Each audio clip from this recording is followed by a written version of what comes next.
Bismillah, alhamdulillah, vessalatu vesselamu ala Rasulillah. Ramazan ayına değişliğine bir bellap geçmeli. Meselemiz musulman doganlar. Ramazan ayına umra gitmek, başka aylarda umra gitmekten has sowaplydyr, has faziletlidir. Umra ýylyň islen ayına gitsen bolýa, emma Ramazan ayına umra gitmek has faziletli, has sowaplydyr. Bu barada Peygamber sallallahu aleyhi ve sellem Buhari'de, Müslim'de gelen hadisinde diýär: "Fe inne umratan fi Ramazan taqdi hajjatan ma'i." Ramazan ayına umra gitmek meniň bilen hac eden ýalakdyr diýip aýdy. Ýene de Buhari, Müslim'de gelen başga hadisinde Peygamber sallallahu aleyhi ve sellem diýär: "Fe iza jaa Ramazanu fa'tamiri fe inne umratan fihi ta'dilu hajja." Ramazan ayı gelse umra git, çünkü Ramazan ayına gidilen umra haca barabardır diýär. Ýene başga hadiste Ebu Davud'da, Tirmizi'de, Nesai'de gelen hadisinde diýär Peygamber sallallahu aleyhi ve sellem: "İ'tamiri fi Ramazana fe inneha ke hajja."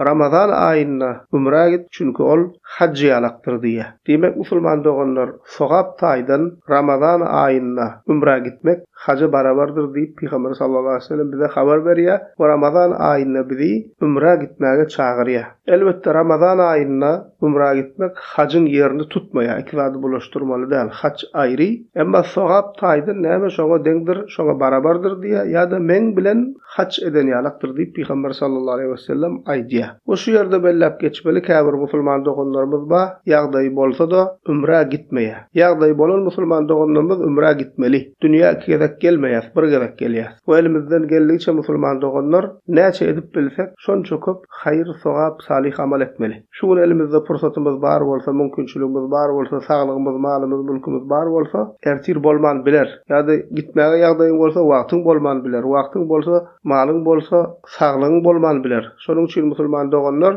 şu meselede de gowşakluk etmeli däl. Gerekli gereksiz ýerlere kän pullar harjalýar, emma umra gitmeli bolsa ertir ders buyruny ders diýip käbir musulman doganlarymyz sowuk salalyk edýär. Şonuň üçin ýagdaý bolan musulman doganlarymyz näme umra gitseler özleri üçin haýyrly bolar. Hususan hem umra gitjek doganlarymyz Ramazan ayına umra gitmäge gaýrat etsinler. Elhamdülillahi rabbil alamin.